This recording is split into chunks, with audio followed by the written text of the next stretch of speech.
बसला शेजारी काळ संत महात्मा समजवण्याचा प्रयत्न करतात ना, सांगतात रे बाबा, ज्या दिवशी प्राणी या मृत्यू लोकांमध्ये जन्माला आला, जन्माला येऊन कार्य करू लागला, व्यवहार करू लागला, सौदा करू लागला, कार्य व्यवहार सौदा पूर्ण झाले, संचिताचे फळ संपन्न झाले, प्राणी वेळेनुसार या संसाराला सोडून निघून चाले गेला. जन्मापासून ते अंतकाळापर्यंत चांगला व्यवहार होत आहे, चांगला संसार होत आहे. परंतु ज्या दिवशी जन्म मानवाचा या मृत्यू लोकांमध्ये झालं, त्या दिवसापासून पाठीमागे कोण बसून गेला तर काळ बसून गेला.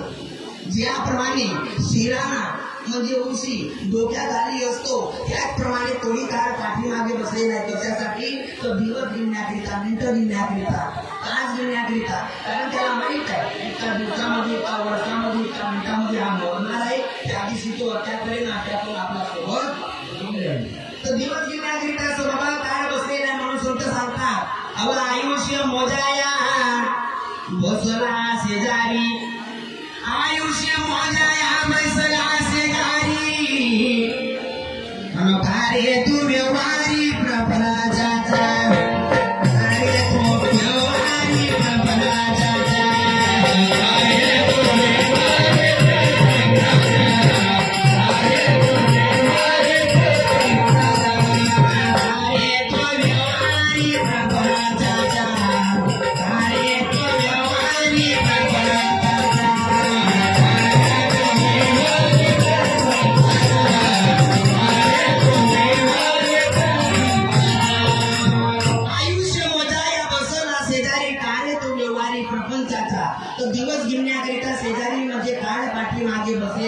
म्हणून मानव या मृत्यू लोकांमध्ये राहत नाही.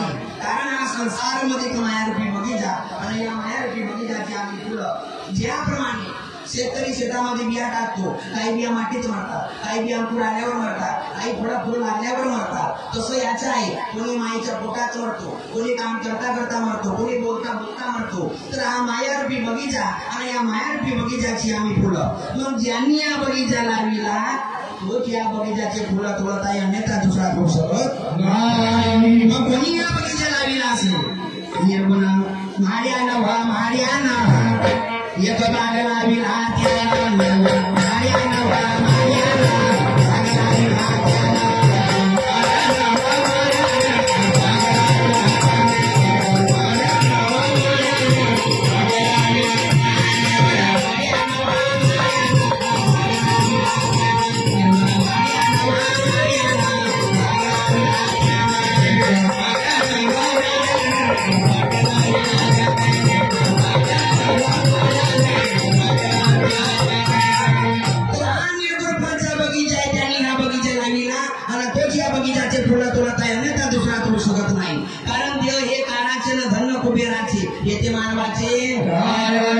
पाण्याचा कुरकुर आहे किंवा पटकन फुटेल याचा खरी खरा मागून काही भरोसा नाही.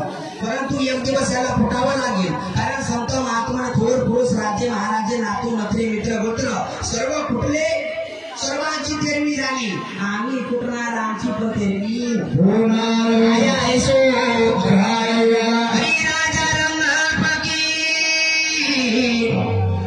एक चढे सिंहासन तुझा चढे,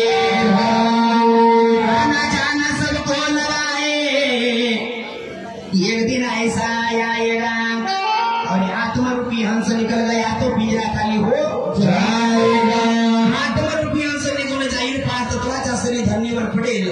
कारण रागो पिंजऱ्यात बसला ग बाई ना, तेव्हा उडेला भरोसा. अरे त्या परमपिता परमेश्वरांनी जीवाला राहण्याकरिता हा शरीर दिला. ज्याप्रमाणे मानव राहण्याकरिता घर तयार करतो आणि घराचा आत म्हणजे पोकळ भाग आहे, त्या पोकळ भागामध्ये आम्ही तुम्हीच राहतो. तसं जीवाला राहण्याकरिता देवाने हा शरीर दिला. या शरीराचा आत सुद्धा पोकळ भाग आहे. या पोकळ भागामध्ये कोणाला तर जीवात्माला बसून दिला. तर जसं घरामध्ये पोकळ भाग असतो आणि एक खोली असते, त्या खोलीमध्ये चौरी असते, चौरी ज्याला आम्ही कुळदेवता म्हणतो. तसं हा एक घर आहे. या घरामध्ये एक खोली आहे आणि त्या खोलीमध्ये पण सुद्धा चौरी आहे आणि त्या चौरीमध्ये कोणता आपला प्राणवायू बसलेला आहे. मग कोण्या ठिकाणी प्राणवायू बसलेला आहे? प्राणवायू बसलेला हा म्हणून तुम्ही पहा कीर्तन ऐकता, तुम्ही कीर्तन करता, प्राणवायू निघून गेला म्हणून टीव्हीचा कार्यक्रम होत. मग कोण्या ठिकाणी बसलेला असेल?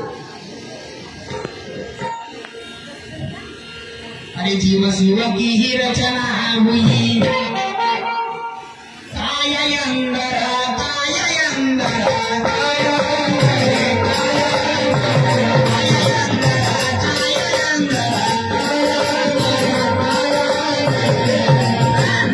कमल के बीच बैठ कर बोला, कमल के बीच बैठ कर बोला,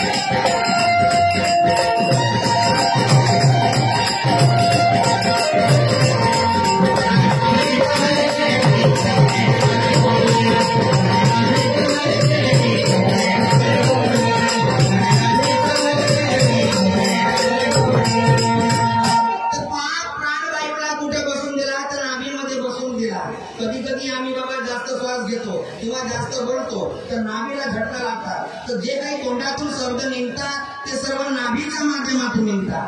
तर अशा प्रकारे आजच्या 13 दिवसापूर्व या देहरूपी झाडावर मैना बसली होती, परंतु ज्या झाडावर ज्या फांदीवर मैना बसली होती बाबा रे ते फांदी तुटली आणि मैना उडून गेली.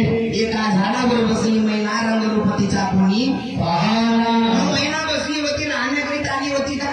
राहण्याकरिता आली होती. या रैना में ये देश बिराना है, संसार कागज की पुड़िया हवे लगे. जिस प्रकार रास्ते पर गिरी हुई कागज की पुड़िया हवा के माध्यम से उड़ जाती है, उसी प्रकार ये भी उड़ने के लिए आया, रहने के लिए आया नहीं. तो जब प्राणी इस मृत्यु लोक